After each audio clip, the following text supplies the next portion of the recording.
Hello વિદ્યાર્થી મિત્રો, તો કેમ છો? મજામાં? તો આજે 23 જુલાઈએ સુપ્રીમ કોર્ટનો ફાઇનલ નિર્ણય આવી ગયો છે કે તમારી નીટ 2024 છે એ ફરીથી લેવાશે નહીં.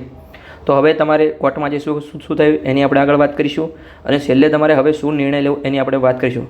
હવે તમારે કોર્ટમાં શું થયું એનાથી તમને કોઈ મતલબ હોવો જોઈએ નહીં. તમારે ફાઇનલ ખાલી નિર્ણયથી જ મતલબ હોવો જોઈએ કે તમારી રીનીટ હવે થવાની નથી.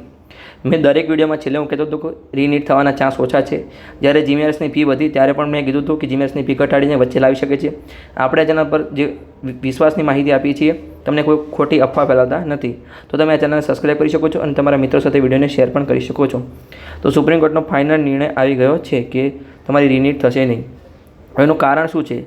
તો સુપ્રીમ કોર્ટે માન્યું કે પેપર લીક તો થયું જ છે, પણ પટના અને જે હજારીબાગ હતા બિહારમાં, એમાં માત્ર 155 વિદ્યાર્થીઓ જોડે જ પેપર ગયું હતું એવું CBIનો રિપોર્ટ કહે છે.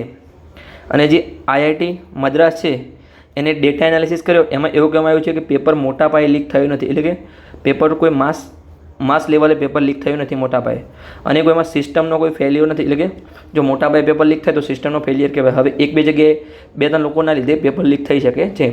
આવું સુપ્રીમ કોર્ટનો નિર્ણયમાં આવ્યું છે. પછી આગળ જોઈએ તો એમ જ કીધું છે કે પૂરી પરીક્ષાની સિસ્ટમ ખરાબ નથી, ખાલી 1-2 જગ્યાએ પેપર લીક થયું છે. હવે તમારે શું કરવાનું? એટલે જે સ્ટુડન્ટના સાઈડના વકીલ હતા એમને એવું કીધું કે ફરીથી પેપર થવું જોઈએ. તો જે ચીફ જસ્ટિસ હતા એટલે કે જે સુપ્રીમ કોર્ટના જજ હોય એમને એવું કહેવામાં આવ્યું કે જો રીનીટ હવે લેવામાં આવે તો મેડિકલમાં એડમિશનમાં મોડું થશે અને આખી પ્રક્રિયા જે છે એ આખું વર્ષ લેટ થશે અને બહુ ડૉક્ટર બનાવવામાં કંઈ લેટ થઈ શકે છે. એટલે આખી દેશની પ્રક્રિયામાં અડચણ આવી શકે છે. તો પછી આગળ શું કહેવામાં આવ્યું કે જે તમારો પેલો એટમવાળો પ્રશ્ન હતો તેમાં એ વિવાદિત પ્રશ્ન હતો, એમાં 4 લાખ વિદ્યાર્થીઓએ પ્રશ્નને ટીક માર્ક કર્યો હતો. તો હવે જે ચોથો ઓપ્શન છે એનો એ જ સાચો છે. તમારે આમાં તમે કોઈ પણ ટીક કરશો તમારે માઇનસ નેગેટિવ માર્કિંગ થશે નહીં અને બધાને ગ્રેસ માર્ક્સ આપવામાં આવશે નહીં. એટલે કે તમારે +4 આપવામાં આવશે નહીં. જેને ચોથો ઓપ્શન ટીક કર્યો છે એને +4 માર્ક્સ આપવામાં આવશે અને બીજાને 0 માર્ક્સ આપવામાં આવશે. તમે ટીક કર્યો છે કે નહીં કર્યો. એટલે 44 વિદ્યાર્થી એવા હતા કે જેમને આ ગ્રેસ માર્ક્સના લીધે 720 માર્ક્સ આવ્યા હતા. હવે જેને ચોથો ઓપ્શન ટીક નહીં કર્યો હોય એને 720માંથી ઓછા થઈ જશે, એટલે કે 716 માર્ક્સ કરશે. એમને -1 કરવામાં આવશે નહીં. હવે આપણે આગળ જોઈએ તો કે ફાઇનલી હવે તમારે કોઈ વિચારો પર હવે તમારું ફાઇનલ થઈ ગયું છે કે તમારી રીનીટ લેવાની નથી. આ દેશની સર્વોચ્ચ અદાલતનો ફેસલો છે. હવે તમે કેટલો પણ વિચારો, અત્યારે તમે વિચારતા હશો કે બધું આ થઈ ગયું, પેલું થવું જોઈએ, કોર્ટે ખોટો ફેસલો લીધો, બધું તમારા મગજમાં આવતું છે. પણ હવે તમારે જે તમારે છે એ વિચારવાથી કોઈ ફરક પડશે નહીં. તમારે સ્વીકારવું પડશે કે હવે રીનીટ થશે નહીં અને આ વિચારીને તમારે આગળ વધવું પડશે. આપણે હવે કોર્ટના આખો દર પડશું નહીં કે શું થયું, શું થશે. ફાઇનલ છે, રીનીટ હવે થવાની નથી. મેં દરેક વિડીયોમાં કીધું છે. તો હવે તમારે જલ્દીથી નિર્ણય કરવો જોઈએ કે આગળ મારે શું કરવું છે. એડમિશન લેવું છે કે નીટ 2025ની તૈયારી કરવી છે. જો તમારે એડમિશન લેવું હોય તો આપણે આ ચેનલ પર એડમિશન રિલેટેડ પણ વિડીયો બનાવીએ છીએ અને નીટ 2025નું માર્ગદર્શન પણ આપીએ છીએ. તો આપણી ટેલિગ્રામ ચેનલ છે નીટ ગુજરાતી, એમાં પણ જોડી શકો છો. આપણે એમાં દરેક ડોક્યુમેન્ટ આપીએ છીએ, એટલે કે તમારે જે મટીરિયલ હોય એ પ્રોવાઈડ કરીએ છીએ.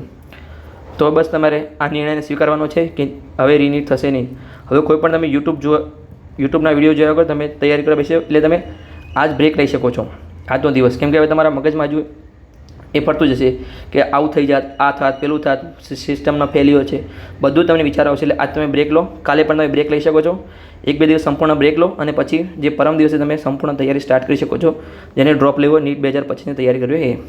ઘણા વિદ્યાર્થીઓ નીટ 2025ની તૈયારી કરવા લાગી ગયા છે. તમે 2-3 મહિના લેટ છો. તમે આ કોર્ટના ફેસલામાં તમે પડ્યા હતા. મેં તમને કીધું હતું જે વિદ્યાર્થી નીટ 2025ની તૈયારી કરવી, ફાઇનલી ડ્રોપ મૂકવાના 200-300 માર્ક હોય એ આમાં પડશો નહીં.